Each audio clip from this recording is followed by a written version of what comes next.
What's up, everyone? It's your channel TFD back at it with some breaking news that just dropped. And trust me, you don't want to miss this one. We're heading straight up to Indiana for this update. Let's get right into it. So, word just came in that one key Indiana Fever player is going to be missing several upcoming games. Yeah, you heard that right. This is a huge surprise for a lot of fans, and honestly, this could shake up the entire 2025 basketball season. Now, we all know the Fever have already been hit hard with injuries. Sophie Cunningham is out, and their star point guard Kayla Clark is sidelined too. But here's the kicker. Another big name is about to be off the court for possibly 4 to 5 games. That's a tough blow, no doubt. I know everyone's been talking about the status of Bree Turner and Ari McDonald. There's been a lot of speculation, especially about Turner's future with the team. But from everything we're seeing, it doesn't look like Bree Turner is going anywhere just yet, based on the latest updates from the Fever camp. Stay tuned, because this situation is developing fast, and it's definitely going to have a major impact on the team moving forward. I'll keep you posted with all the latest right here. Let's see how it plays out. Big shout out to Chloe Peterson on X. She posted this just a couple hours ago. The Fever expect Damiris Dantas to miss 4 games in late June, early July, as she'll go to Chile to play in AmeriCupW with the Brazilian national team. The tournament runs from June 28th to July 6th, but she will leave a few days before the tournament starts. Yo, that's crazy, man. So check this out. The tournament kicks off June 28th and goes until July 6th, but she's actually dipping out a few days before it even starts. Hold up! You're telling me these international players can just bounce right in the middle of the season and suit up for another squad? That's insane. Honestly, I'm still getting used to all this, but I've never seen anything like it. You're signed to a WNBA team here in the States, and you're allowed to just up and leave mid-season to play for a different team overseas? That doesn't happen in the NBA. Shoot, you don't even see that in college ball. So let me get this straight. She can just walk away from her team, go hoop for another team in the middle of the season, and it's all good? How is that even allowed? What if she gets injured while she's over there? She's still got a contract here. This whole situation is just mind-blowing, bro. The games Dantas will likely miss: June 26th versus Los Angeles, June 27th versus Dallas, July 3rd versus Las Vegas, July 5th versus Los Angeles. July's packed with a nice stretch of home games. I'm assuming she's going to be back for at least a few of those. Anyway, here's the post right here. Roberta Rodriguez, she's the one who put this out tonight. Of all people. Yeah, I bet she's already mentally checked out. She said, Camila Cardoso, Chicago Sky, and Damiris Dantas, Indiana Fever, made the list for AmeriCupW.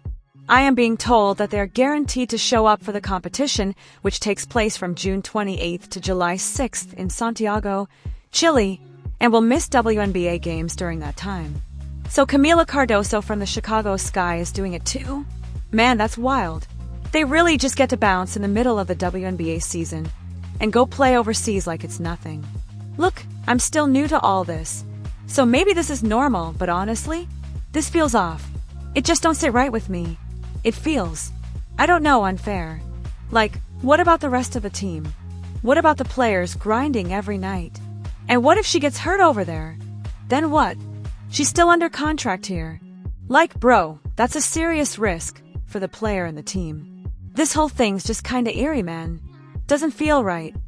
Right here, somebody said, I don't like it, but it gives Timpson time to show her stuff, so we can go ahead and get some dead weight up out our roster. I don't like that too, bro. Others said, she has been super solid in her minutes. Those games not against the best. She will be missed for sure. Think she is the most physical player on the Fever. VC said, good luck, DD. Big respect for the Brazilian national team. Did that tournament just spawn out of thin air? They must have planned for this, right? Right, bro? Like these tournaments just popping up out of nowhere, man. It's looking real spooky out here, dog. But yo, we gotta talk about this whole Ari situation, 'cause I got some info earlier today. I meant to report on it sooner for real, but it's about her signing with the Indiana Fever. And apparently, it's tied to some 11-day stretch or something like that. We're about to break it all down right now. But man, this whole situation with these overseas departures, it's wild, bro. Like, this league is different, man. I ain't even gonna lie. It's giving chaotic energy. Like, how is this even a thing? For a player to just dip mid-season, go play somewhere else, and then be like, I'll be back next week. What? You telling me this is actually allowed, bro? Like straight up, yo, I'ma catch y'all later. I got something to do across the world. And the league's just cool with that? Nah, man. I can't wrap my head around it. This is real life. This is pro basketball. Man, this is crazy. Now we are discuss Ari's situation. Lots of people asking in my previous video about Ari's situation. Shout out to Richard Cohen over on X-Men. Now this is in regards to Ari, right? So, a lot of people have been asking, can the Indiana Fever keep Ari, bro? And, he broke it all down, man. Somebody said, is it possible to keep Ari? She's been so good. He stated, the CBA section says you must add a player or players within 72 hours to get back to 11.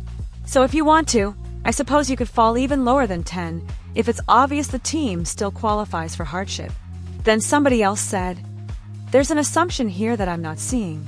Source, please. Richard went on to say the extracts are directly from the WNBA bargaining agreement. He said the hardship section starts on page 80. He also explained that players aren't waived there, or however terminated, as it's shown in the section below. It uses the same term as the section on the 10-day rule.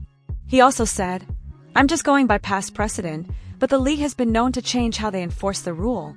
Then he added, you have to wait 10 days to re-sign someone unless you're signing them under a hardship contract. So unless the league has changed how they interpret the rule, McDonald couldn't re-sign to a regular contract until the 11th day after being waived. Then Mike jumped in and asked, if they release another player before everyone's healthy, can they still keep her? Richard said nope, it's a different kind of contract. You can't just convert it. The player signed via hardship has to be the one released once the team no longer qualifies for hardship. And then it ended with, yeah, pretty much, not even close, that 10-day wait applies to players coming off hardship that teams want to keep.